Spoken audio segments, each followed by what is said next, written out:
Captain to bridge. Spock here. Any signs of life? Negative. Have you tried all hailing frequencies? Affirmative. No answer from the cube. Have the department heads meet me on the bridge. Already standing by. Life sciences. Same report. So are we gonna just let it hold us here? We've got phaser weapons. I vote we blast it. I'll keep that in mind, Mr. Bailey.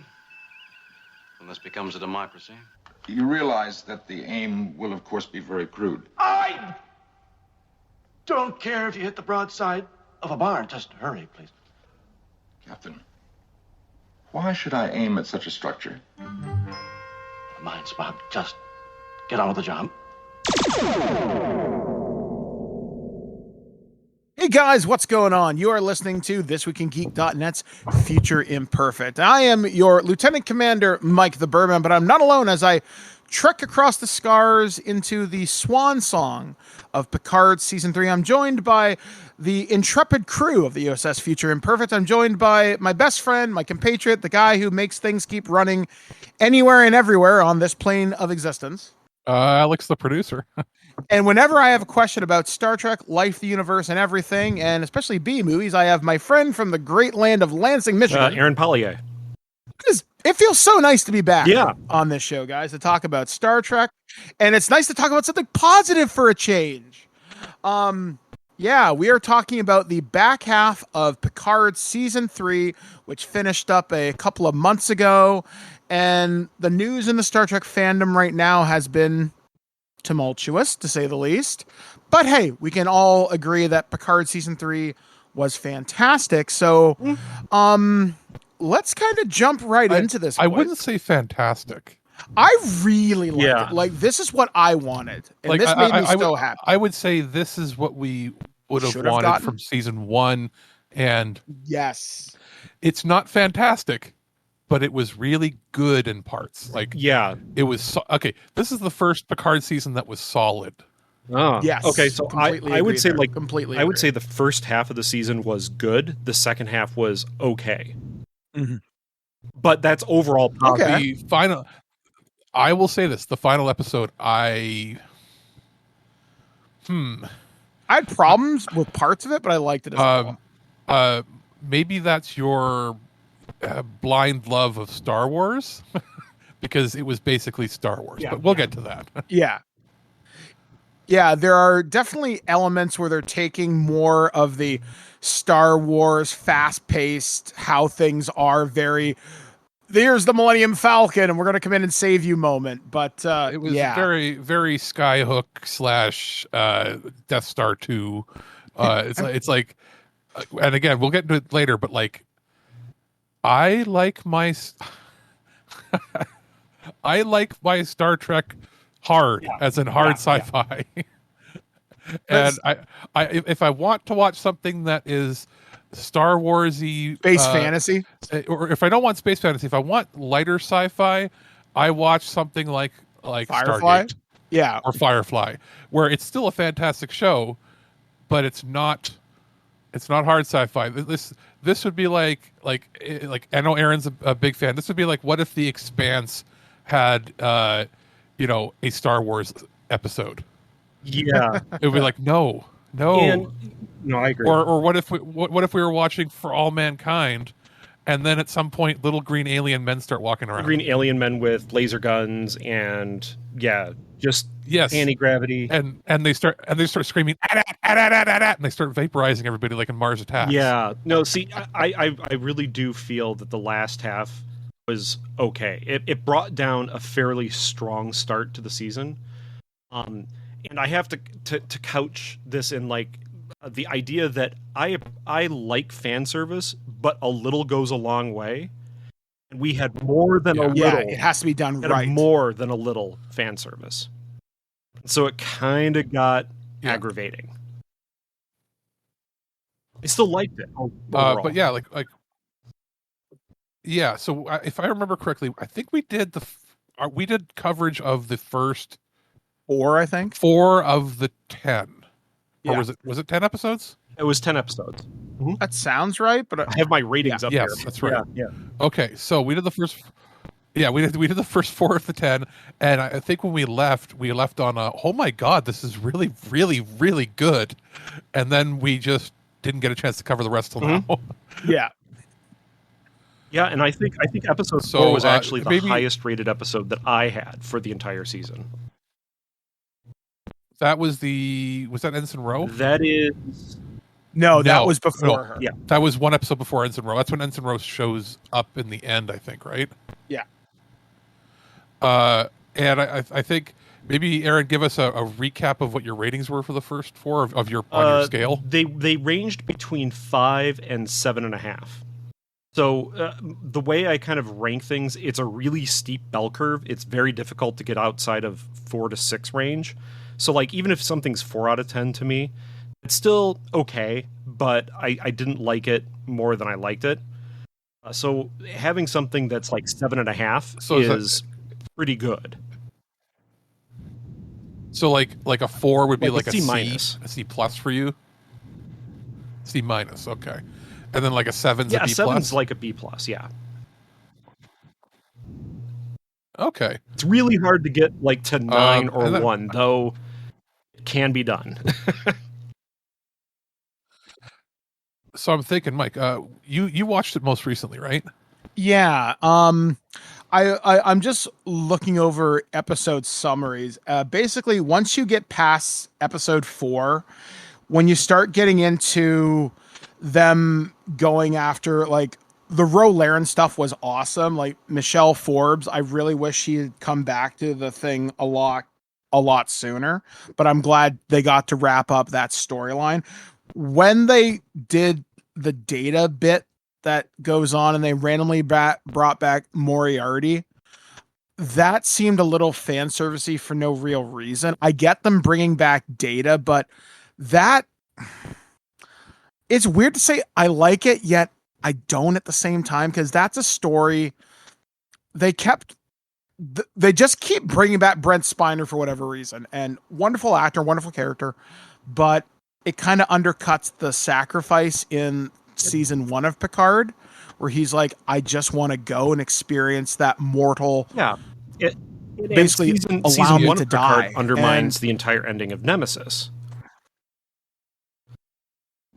Yeah, like, it's one of those things. I mean, yeah, bringing him back's cool, and now he has to fight against, lore in his mind, which there are parts of that I really like from a creative standpoint, like, especially where he's like, I'm going to give you the one thing you never had, and that was love. And then Laura gets essentially tricked by Data, but they both say, goodbye, brother, I love you. And that I thought was a really tender moment, which really, I think, did Brent Spiner a wonderful service to this character. But there were other parts of the episodes where I'm thinking the whole Changeling Borg alliance kind of came across to me as a little strange. No, you guys go on. Well, can I say, like, we'll do episode 5 just very quickly. Yeah, that's the Ro Laren we touched upon. It's the conspiracy episode where Ro realizes that there's been an infiltration within Starfleet. To me, it was like, hey, it's kind of like season 1 conspiracy if they, were able to make it in modern times where it's a real spy conspiracy, yada, yada, yada. I'm like, okay, that's cool. That was sort of the pivotal shifting point after that episode, though, like you said, where it went to a little more fan servicey.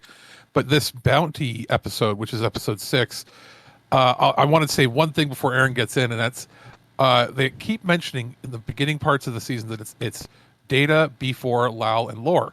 B4 and Lal don't appear even once in the personalities. They just mention that they're there. Be there? So what was the point of mentioning? How? I mean, that doesn't make sense to me. Exactly. Why do they mention it, though? Just because fan service. Hey, here's a name. Yeah. So I get why they did it for that, and I also get, like, if they were going to force Brent Spiner to be in person in it, the reasoning behind having an older, flabbier body version of him, because the dude's in his 70s, right?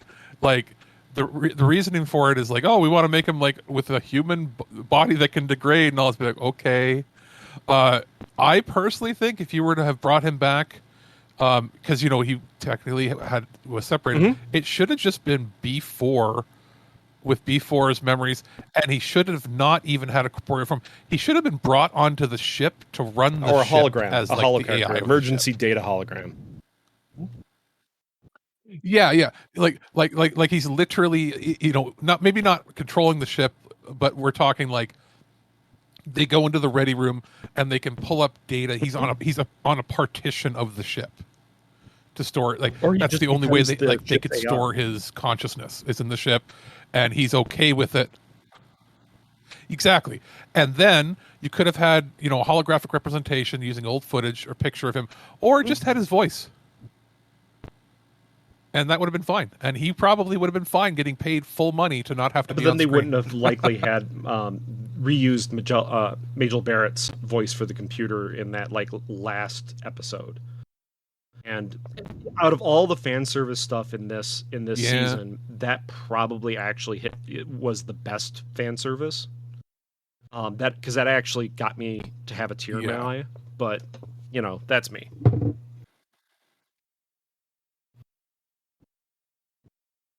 That's fair, but yeah. So this episode 6, The Bounty. I can see, Michael, what you were saying. This is where you're like, okay, too much fan service.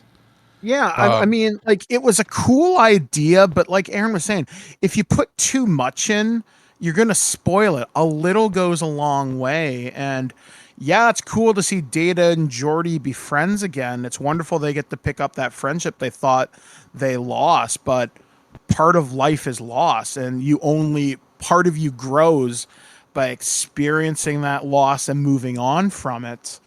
That was a moment, and like I said, I'm very glad they got to have that very genuine, I'm so glad to see you again, my friend, but I don't know. Well, did you, and also the museum was an excuse, or the holding center was an excuse for it to be like, hey, Easter Egg Central. It's the Tribble. Oh no, it's not just James Kirk's and James body. Kirk's body. It's not just James Kirk's body. Yeah. If you notice the display, it actually had bio readings on it, so he's alive. Yeah. No, they just pulled his body off Viridian 2. Oh my God. And brought him back to life, and then threw him into a stasis pod. Yeah. Because wink wink, Shatner's 90 something. We got to get him in something quickly. But that's what that says to me. That said to me, we don't know how we're going to get Shatner into something, but maybe we can use his body's corp. How about you make Shatner, have that be like, oh, we've built a database. How many times did Janeway talk to Da Vinci, on holodeck? Why don't you just make a holodeck character that is Captain Kirk if he had lived longer? That's how you do it. You don't need to have his body pulled out and reanimated like Frankenstein's corpse. There's that, the Tribble one was that's a nod, but it was kind of funny because they look at it and it's it looks way scarier than it should have, and I'm like, okay, it's scary to Klingons. It would have been more funny in my mind if they had to put it in there, if the humans walked by and they looked at it and it's cycling through pictures of what a Tribble looks like, and it's just normal looking fluffy Tribble. But then if Worf or any Klingon walks by, or as they walked away, it switches to another picture and it shows it with a bazillion teeth, like it did. And I'd be like, oh, so even the humans didn't notice it. It's but like then a Tommy as you walk by, it's oh, that's what the Klingons see when they see reference? it. Yeah, exactly. Exactly. If they had done that, I would have been like, oh, okay, that's okay. If you're gonna have some fan service, do it like that, so that the humans still don't notice how dangerous they really are. But yeah, it's like you said, Mike. This episode made us go, oh, please don't do this. Yeah, and I will say, I know we had problems like talking. Like, was this the episode where we saw? No, it's in this one. Daughter start to do because more this stuff? is where they Nope, take next one, I the think. cloaking device from HMS Bounty, 23rd century cloaking device that runs on duotronic computer systems, installed it into a 25th century Federation starship that uses isolinear systems. It's a completely different starship. I mean, remember, they're able to do it compatibility in is a thing, right? hours rather than like days. This is a completely foreign piece of technology that, by treaty, the Federation can't even have. It's made for a ship that's tiny, and Titan is supposed to be big. Yeah. Supposed to be big because the behind-the-scenes production stuff says it's kind of like the Sovereign in size, but all the special effects shots that you see of it, it's literally the same size as a Constitution. Look, because we get to see the bridge from the way outside smaller of the ship. than a Sovereign. One point that comes up, I think that's like episode 8. So you can see how big the decks are, and you go, okay, well, production and the person who designed the starship says that it's X long, X tall, it has this many decks, but you can literally see it isn't the special effects shot. So it's confusing if you know any of the behind the scenes stuff, but if you're just watching it from the perspective of your average viewer, it's a very small ship. Sorry for babbling about that. I still like the design. I think it's actually very cool. Oh no, yeah. It's the details. Like, this is why you're here, buddy. Because I would look at it and go, ship all big, the go special vroom, effects vroom. shots, all the exterior shots of it, make it basically the same size as a Constitution class. Maybe even a little smaller with internal volume. And I almost wonder if that was, I don't know if they did that on purpose or if it's an unconscious choice to do it for composition of like the camera shot. Supposedly it's just there because they designed it originally to be just like a Constitution, using the same kind of window patterns and everything like that, but no one ever scaled it up.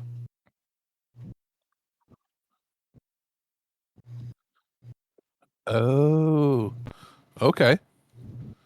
So it just might be a scale thing when they were designing their shots. No, they just never rescaled the windows, a little too the window size or the decks for on camera. Oh, I see what you mean. Okay, yeah. So this, that was episode 7. Episode 7. That's what was that about? I've drawn a blank on it. According to the official Wikipedia summary, which I will just read very quickly, Picard surmises the changelings want to create a perfect replica of himself to target Starfleet's upcoming celebrations for the 250th Frontier Day. Geordi attempts to maintain Data's control over the synthetic body as it overcomes the devious lure. Picard devises and enacts a plan to trap Vadic on her and her crew on the Titan with force fields, using Jack, who is developing telepathy, and Sydney as bait. Picard and Beverly interrogate Vadic, and she reveals she's hunting Jack for someone else.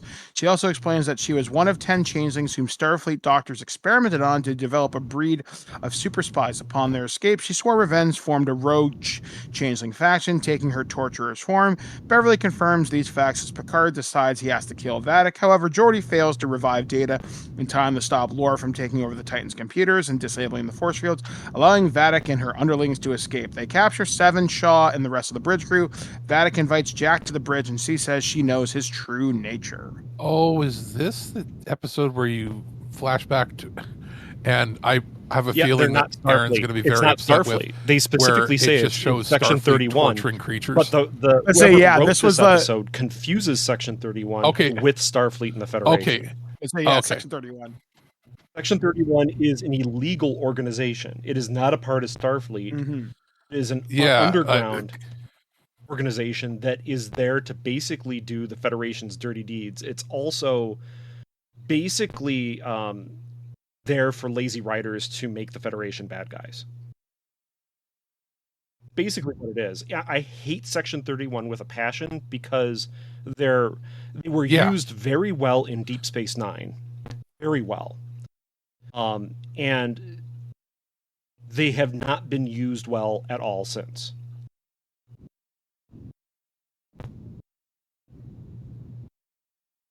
There's no reason to believe they will be with that movie or whatever it is coming up. But yes, so this was the torture episode where I was watching. I'm like, I don't want to watch people. I was watching it going, wait a minute, no, not in Star Trek. Like I can get if your whole okay, I can see it happening in like Battlestar Galactica, the remake show that happened, like something that is much more visceral and dark, and the whole time you're not even dealing with like shades of gray. It's very Galactica had a very hard military line. Yeah, and they were dealing with horrible shit, and there's like they deal with like war crimes and all this sort of stuff. It's like, okay, I get it for that. Ron Moore's, reimagining of that was, really good for the time. But there's a reason that when he did that show, it wasn't Star Trek. Right? Like you wouldn't have seen, like, as much as he wrote, complex and darker storylines and stuff into Deep Space Nine, there's a reason that he didn't just make another Star Trek show and make it like that, and he went and did Galactica instead and made that show that dark. Right?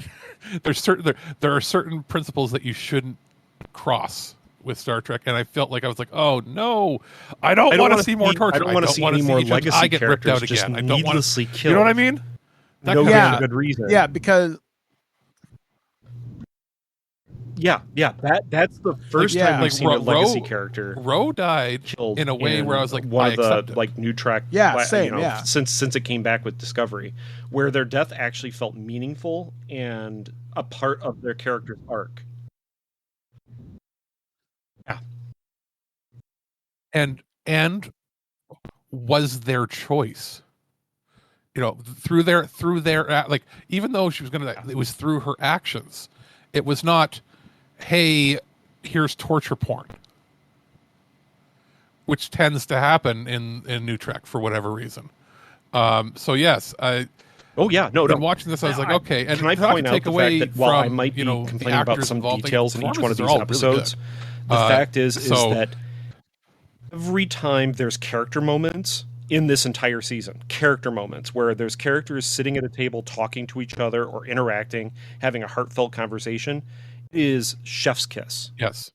It is incredible. Yeah, very good dialogue. Yeah, there's some really good dialogue. Well, and for out of all three seasons, for whatever reason, this season, Patrick Stewart actually acted as Picard and not just he gave a shit. The problem with season 1 and 2 is, even if I know he had influence in season 2 a lot, it was reported that was actually one of the major issues with the writing of it, because he kept interfering. Was he seemed to only be acting as 80-year-old Patrick Stewart in those first 2 seasons, and not actually as 80 or whatever. He wasn't acting his age as Picard. He was acting his age as himself, and just used Star Trek as an outlet to express his own personality. And it's like, that doesn't work. You can do that. He's a good actor, and he could do that on his own, but it doesn't work when you have like 35 years of a legacy character. So it was like a light switch was flipped in this season. And actually, as the season went on, I noticed he seemed to appear more comfortable in playing Picard. Yes, definitely more at ease. The emotional tense moments, like there's one in some of the last dialogue he had with like Ensign Ro in the last episode, when they're both expressing, "You broke my heart, I trusted you."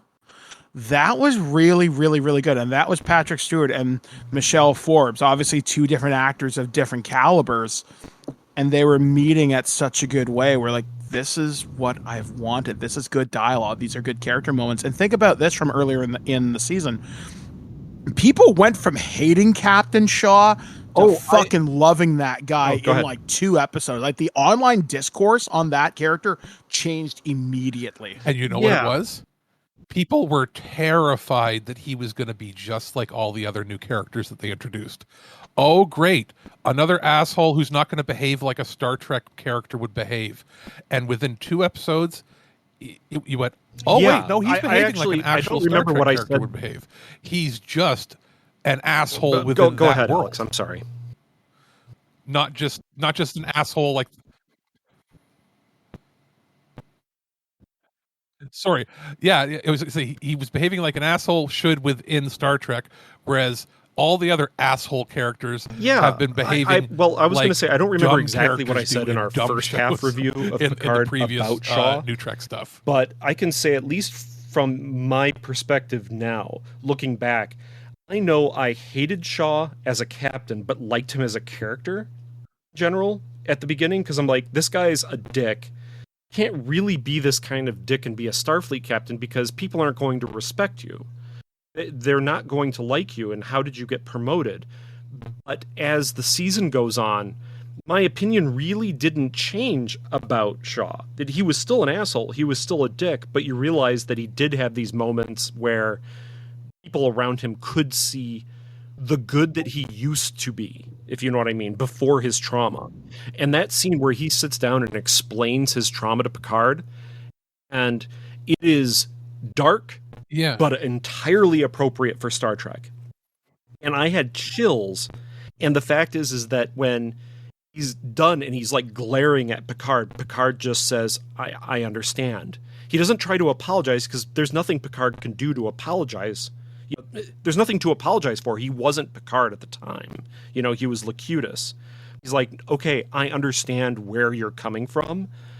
And Picard was the stand-in for the audience at that point. We as the audience should have said, okay, you're an asshole. You're an asshole from Chicago, but we understand where you're coming from. Excellent writing.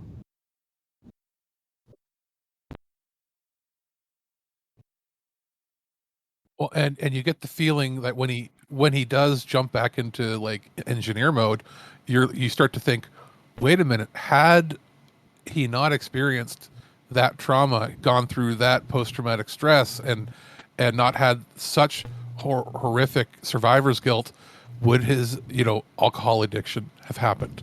And you start to go, wait a minute, what he's able to rig up, last minute, just thinking on his feet.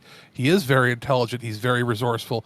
Could he have been like another Jordy? I think it drove him further. I think that had such a 359 drove him to greatness that he wouldn't have achieved otherwise. Yeah, because it's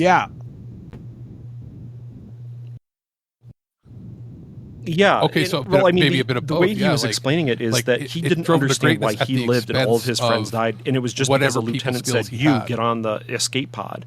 Not that lieutenant came on with him, because remember, the way he describes it, it was him in the escape pod, right? Him and like one other person, but.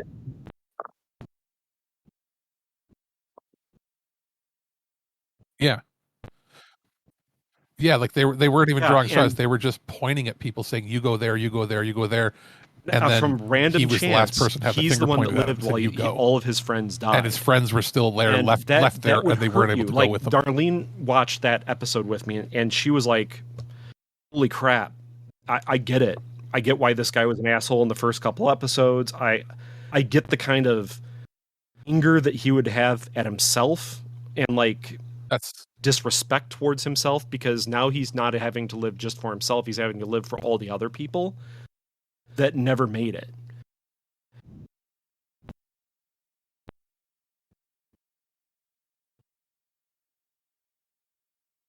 And you feel like he's still a good captain, or good. Sorry, he might be good at running his ship.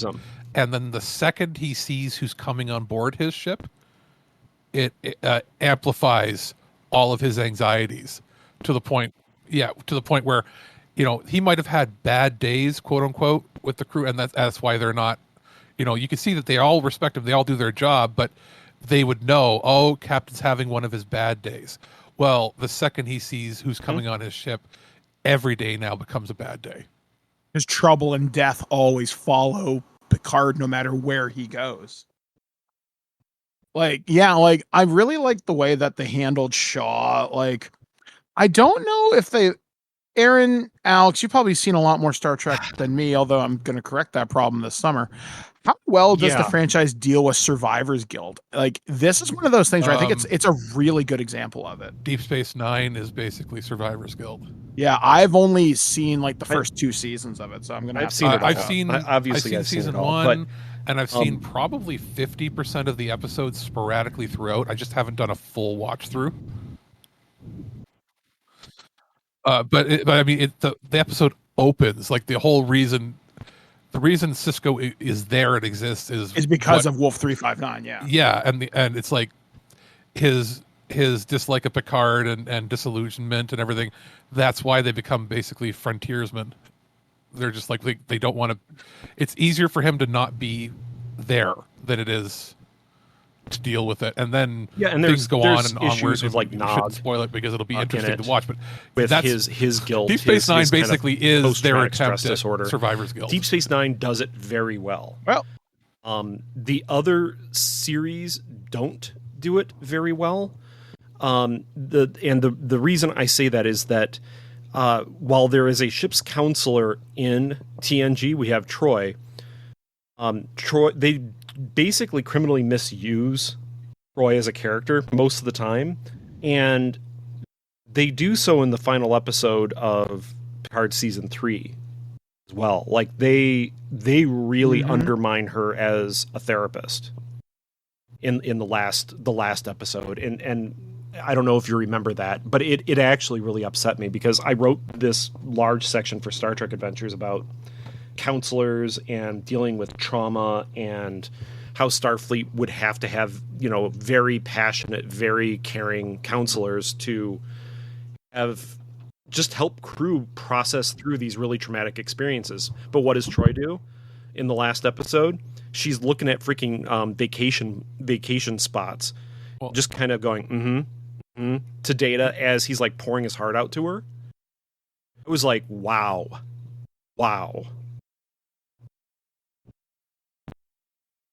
Yeah, he would.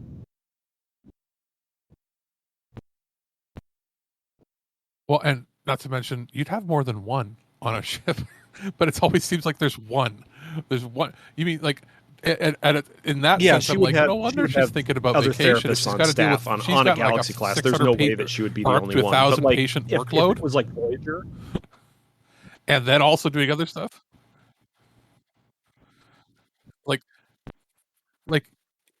you have a chief medical officer on a ship, but you have more than one doctor and nurse. They always seem to only show like the one ship counselor. It's like you have a single ship counselor and you have like families living on the ship. But yeah. So I mean, episode.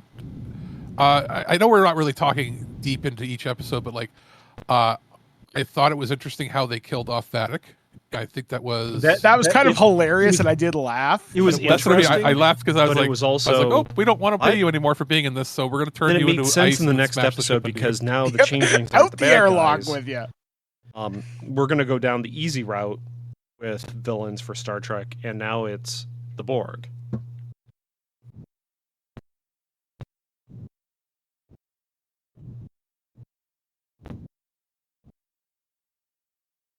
And then it becomes the last 3 episodes become Star Wars. Star Wars, yes, very, very much. And that's where some people were like, you know what, the season was like soaring at about an 8 out of 10 for me, and then it went down to about a 7 as far as entertainment. I'm not talking on like a value of how great of Trek it was, as far as how enjoyable it was.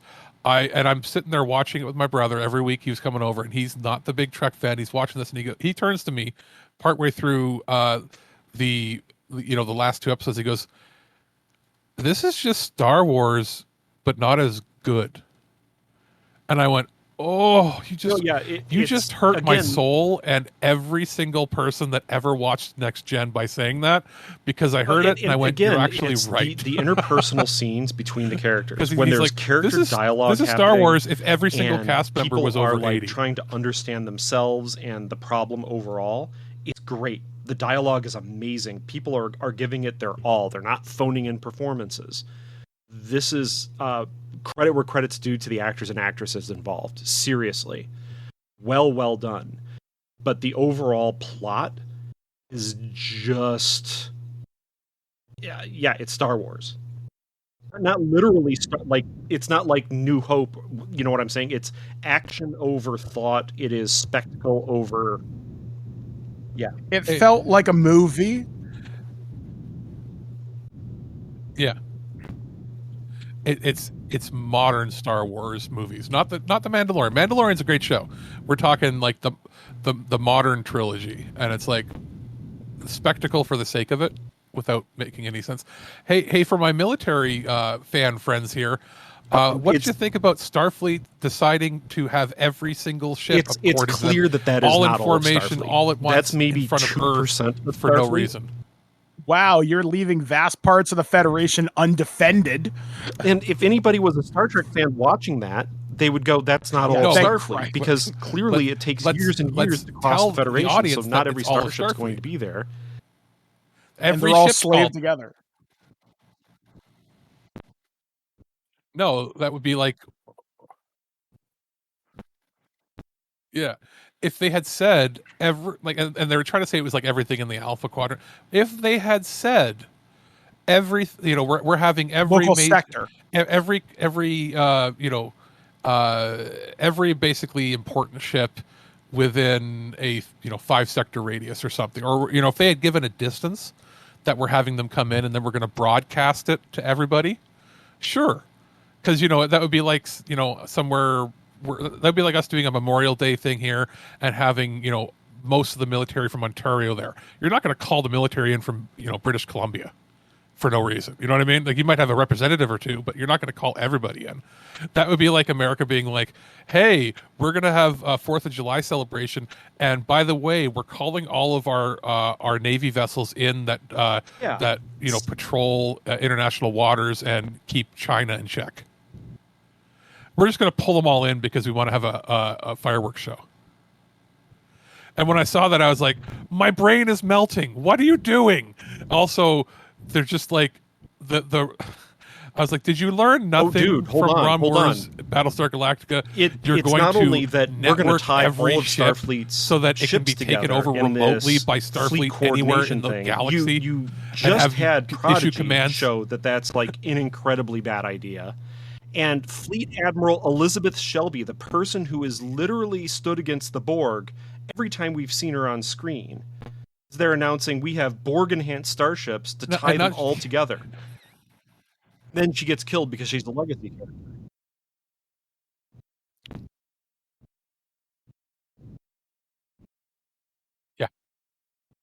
Yeah. Because that's a great idea. Yeah. Yes, and by the way, we're going to take away what makes not just Starfleet, what makes the Federation the enduring beacon. We're going to take away all the individuality and the ingenuity of the crew by making it all computerized. It's beyond baffling. Have no reason to have any staff the on it. The problem is even further, and when you try to like follow the logic what makes of the Federation what the Federation has happened. Okay, so basically the plot of the last couple episodes is that the Borg with the Changelings' help have basically put this code into the transporter systems that inserts genetic code into everyone that goes through it. That makes sense so far. Absolutely, it does. That then allows them to become a part of the collective when they're activated through magic telepathy from Picard's kid. This means that when it gets activated, this literally should mean it's game over. Because it's everybody that's gone through the transporter system under a certain age. Like 20-something. 25. So that means everybody on Earth Yeah, everybody on Earth now under was it under the 25 age of is 30 or controlled by the 35, Borg. something like Everyone that. on I think it was under Earth 30 dock or under 25 38 or whatever, 25. right? So it's like all kids. What would have stopped anybody from doing that to civilian transporters?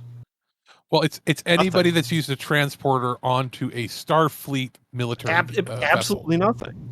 But like you think about it, all the people that were beaming to and from Earth dock there, as big as Earth dock was the supposed to be, writers that from Thinking probably has About a It. crew of like 300,000 people. Somehow nothing happened on Earth dock.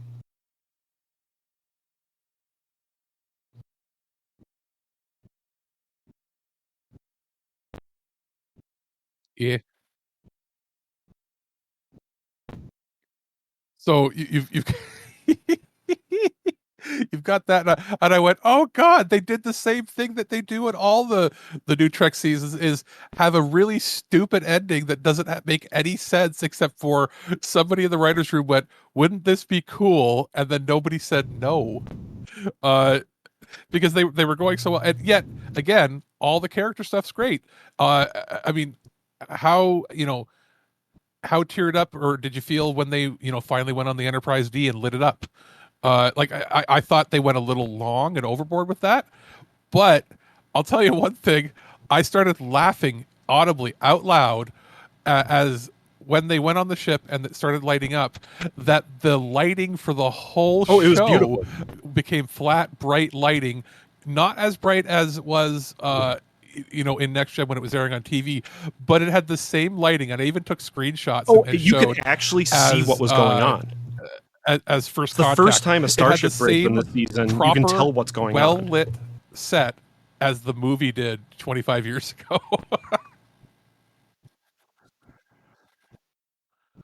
and it's yeah, exactly. And I went, oh, you mean that I can walk in the room and see what's happening, and I don't have to be squinting every time to see what the actors are doing.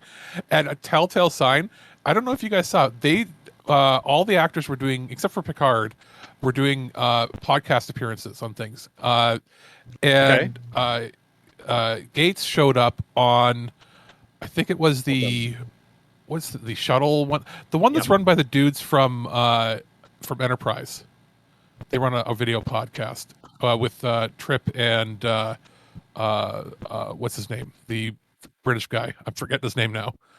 But they had her on and she's talking. And I almost feel like, oh, did she kind of let it slip? Talking about how hard it was to film the show because they could barely see the other actors when they were filming their scenes together. Said that she goes, oh, it's part of modern filmmaking now, apparently, because she does all stuff behind the scenes usually now, mostly just doing choreography. But she's like, that with the cameras, they pick up so little light that they darken Everything the sets. is just She goes, dark. we had a hard time knowing when it was our time to talk because we couldn't see the other actors' faces. I'm like, you were 4 feet away and you couldn't see the other actor. So a lot of the lighting was done. Yeah, and then she said that Patrick Stewart had trouble remembering when it was his time to do his lines, and they had to give him a visual indicator because he couldn't see the other actors. Because a lot of these actors have reading glasses, right? Or they have contacts or whatever now, and they can't see. Like, and she said that they mentioned, well, what about when they lit up the set and everything? Oh, then it was great. And it's like, exactly. If the actors can't see each other, we can't fucking see them. What's going on? Like, unless they artificially brighten, after the fact and post, and then it looks like shit. So, like, there's a reason. Like, that's brighter, and then we know that Strange New Worlds is already brighter, but not this bright. But like, when we saw that, and then basically for the last, episode or two, whenever they showed them in the set, it was like, this looks and feels right. Why couldn't it have been this since 2017 or whatever when they started bringing back the shows? But far, yes, that's my final thoughts on this season are, I enjoyed it. There's really dumb moments like we just mentioned, but I think overall this was the best of the 3 seasons, and the most, like, I would honestly say, if you're a fan or if you're getting into it, and you watch the TNG and everything, you skip seasons 1 and 2 entirely, and you could just watch this one.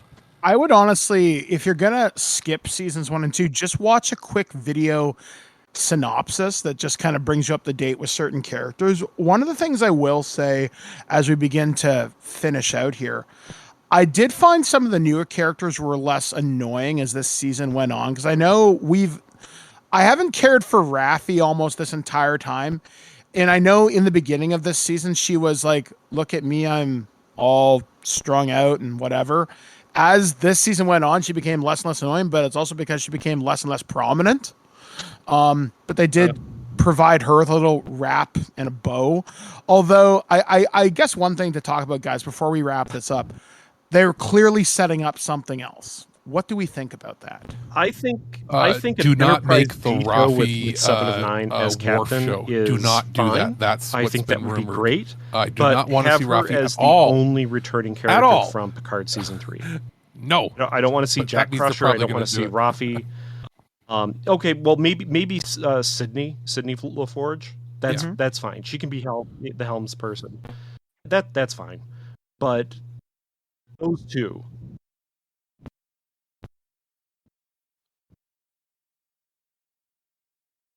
Yeah. I'm not sure why. I don't know if I can speculate why. Yeah. Well, you notice how they bad dropped or every actresses character either. from That's season the 1 thing. and 2 except for Raffi. No. Like, they're not even mentioned.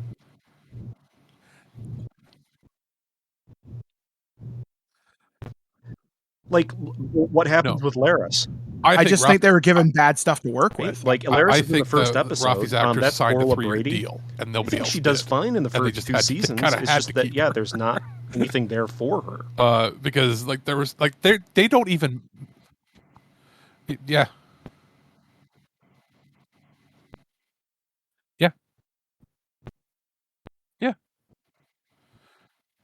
Nothing for her, and the other characters that were more like they don't even mention them, like at all. And the only mention of any previous season of this, other than when they mentioned Data, they mentioned what happened to him, and he's like, oh, that was not me, that was another me, basically, because he was split. The only mention is when Captain Shaw makes fun of season 2 by saying, "I'm not talking about, your friendly Borg, those pocket dimension Borg. I'm talking about the real Borg." Yeah, and he's like, the real scary Borg are still out there. Yeah, it's like basically saying that everything you showed was bullshit in season 1 and 2. Yeah, and then the thing that annoyed me, and I wish they just cut this scene out. This series finale did not need a post-credit like stinger. That, to me, bringing Q back at the very end of that made me so mad. Because that undercut during season 2, it made what happened between him and that Jean-Luc. plot of it's Q dying, kind of meaningless because Q would always come back regardless because he exists outside of space time. So.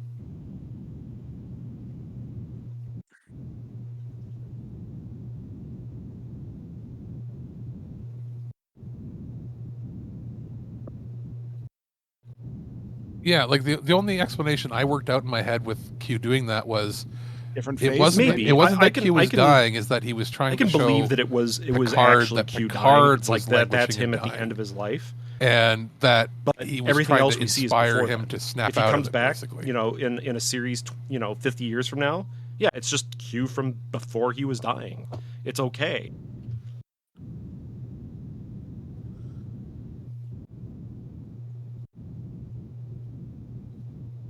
Mm-hmm. Yeah, that because he's like you said, he's outside of time. He's not aging linearly with us. He came back to die at a different point in time, so he's technically existing in multiple times at once. Oh, he's Doctor Who. It's like he's still living and doing his own thing. Like it's just that particular Q or that point in time, that's when he chose to die. Okay, fair enough. Yeah, I'd like to see a new Star Trek show, please, no more psychic powers unless it's like a random one-off episode. Please, I don't want. What is with the red motif? Why is every new Trek have this thing with a Red Matter, Red Angel. Red Matter, Red Angel, Red Door. Everything is this red MacGuffin.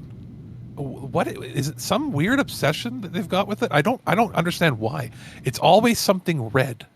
Visually, it stands out. I mean, from a film perspective, I mean, I'm speaking purely as a set dresser. It's very visually striking, but I totally feel you though. Like, can we please stop?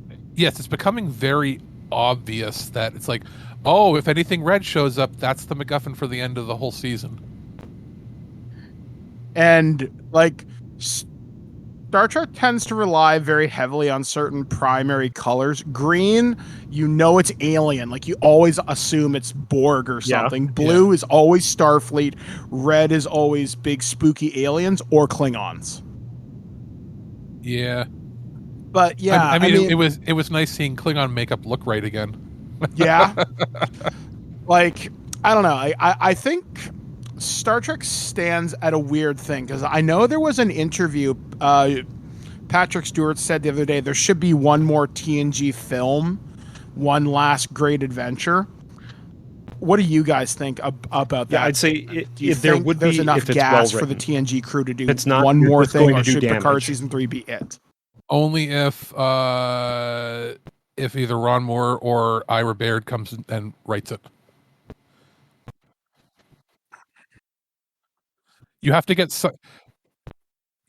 somebody that's not a film script writer.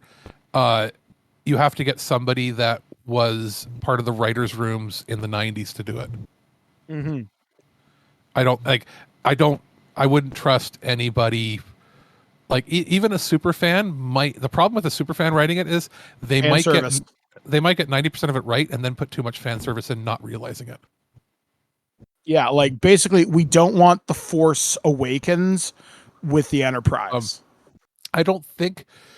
I mean, I'm not 100% sure, but I don't think most of the writers from the TNG era, like of TNG itself, are still actively writing shows. I don't know. The Voyager guys are still around. I think some of the DS9 guys are still around. Well, almost all the DS9 people are still around, and they're showrunners. And I mean, I keep saying it, but like Ronald D. Moore, if you got him to come in and write it, even though, he was a writer on TNG, he was the main dude behind DS9. But like, if you had him, you would bring him and his crew that's writing all the shit for All Mankind. Have that writers' room make it. And have that writers' room make it, and watch us cry when we hear the announcement that they're making it, right? So, yeah, exactly. They'd be like, and who's directing it? And they'd be like, I don't know what they like. As much as Frakes is decent, but when it comes to the movies, he directed one good. Yeah, I think movie. So, but right. I don't know if I would want to get, and a lot of that was Star just the Trek momentum director, of the show. I would want to get somebody that's done science fiction. Would you want to get? But not maybe Nicholas not Meyer still specifically around? Star Trek. I think so. No.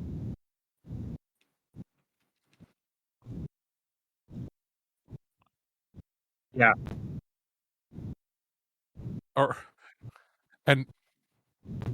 And not the Tarantino I like one. that Blade Runner. No, thank No. you. No. I mean, ideally, you get Denis Villeneuve, the guy that's doing Dune. Dune. Yeah, that'd be cool. And he somehow made a Blade Runner sequel that was good, right? You have him come in. Yeah, you have Denis Villeneuve do it. Done. Mm-hmm. Slow, methodical Star Trek. Done. And he's making a crap ton of money for Warner, so Paramount would want that kind of money too. And he's proven that you can make a slow, methodical movie and still make hundreds of millions of dollars. Yeah, So- and it doesn't need to have some special effect spectacle bad guy, because now we don't have the Borg. The Klingons are working with us again. The Romulans are not a threat anymore. So you could tackle different issues with that director and actually have it be a more of a space movie that makes you think. You'd have to go one of two directions. I would say they'd have to go in, and if you had a really good director and writing team, you could do it. One, you go for the easy route, which is you do a callback, like a Wrath of Khan thing, but not with the Borg. They would have to pick something from, the previous stuff, and they can't do a lot of stuff with the Romulans because of how that's been mined, and there's no Romulus and yada yada yada, and Nero and all that. You can't really do that. You'd have to pick another conflict from one of the seasons to go with, or two, and this is more challenging but ultimately more rewarding. You use the movie as a means to not introduce a new villain, but you could introduce new factions or new parts. Like you could have them, boldly going where no one has gone before, and they're going to a different, they're no longer going to the, sports base. Not like Voyager where they're lost, but like maybe you have them go beyond anywhere where anybody has gone before, and they start encountering completely new types of aliens, and that becomes a setup for future Trek TV shows. That'd be cool. I mean, you could even steal an idea from Mass Effect Andromeda. Maybe they found a stable wormhole to the Andromeda galaxy. Yeah, like there's some way, like it's like, how did they get out there? You know how they, what was it? Was it the Traveler snapped his fingers or something, or they put them out in man or whatever? Yeah, yeah, or yeah, and they were sent out where there's like weird like jellyfish and crap in space, wherever that was. But you have a way, you have a means. There's something that happens. Maybe they're traveling to, the event they're traveling to is they're traveling to save somebody using a transwarp conduit, and something freaky happens. With that. And they get out and they're like, where are we? And they're like, there's no star maps. Not that we're, within whatever quadrant. There's no star maps because we're not in the Milky Way. And you set it up where it's like, okay, and the final voyage for them is they don't come home. They go and travel, and then that starts setting up, a series on Paramount Plus where it is, not necessarily the founding of the Federation, but it's maybe this crew, or you jump forward and it's multiple generations down the line. People have been living on the Enterprise, and they're in this new galaxy becoming, the new Federation, and trying to establish communications with our galaxy, but bringing the values of the Federation to what could be either lawless or a completely different culture. Yeah, bam, and that's just spitballing it, for a couple minutes. Like that's what a really creative team could do to give it options, because then you have the options for television shows and movies of setting things in the current galaxy, where we are here, and also having stuff set, somewhere way the hell away. So like you give more options. I'm tired of things just mining what we already know. Yeah, like I don't want to hear the words Borg anymore. I don't want to hear Romulan. I don't want to hear Klingon. Give me something interesting. Hell, I would love to see the Tholians come back. That'd be cool. Or give me some one-off. Or the Gorn. Give me an anthology series like the Twilight Zone, but not like like Twilight Zone, but Star Trek, where each episode maybe is an hour long, but it doesn't have to take place on a Starfleet vessel. Why don't we have an episode where it's literally following a Klingon as honor guard or something that just gets promoted and is on his first ship, and you're seeing events that happened. Maybe it's certain Cold War events or whatever events from the perspective of a young Klingon officer encountering a fight with the Federation. We never see the perspective of the other aliens within the Federation or even allies or villains. Like we could have an episode that's about how about the Vulcans making first contact with Earth, but it's from the Vulcan perspective. Yeah. So the whole time they're discussing, logically what's going on, and then you don't even necessarily know what's happening. They're like, we're making contact. This happened. We see this, and then they go down and it's they see Zephyr Cochrane's warp flight, and you could go 45 minutes without realizing that's what it is, and then it ends with them making first contact, and they're unsure of what this is what the future holds. Boom. They never do it. It's always from the human perspective.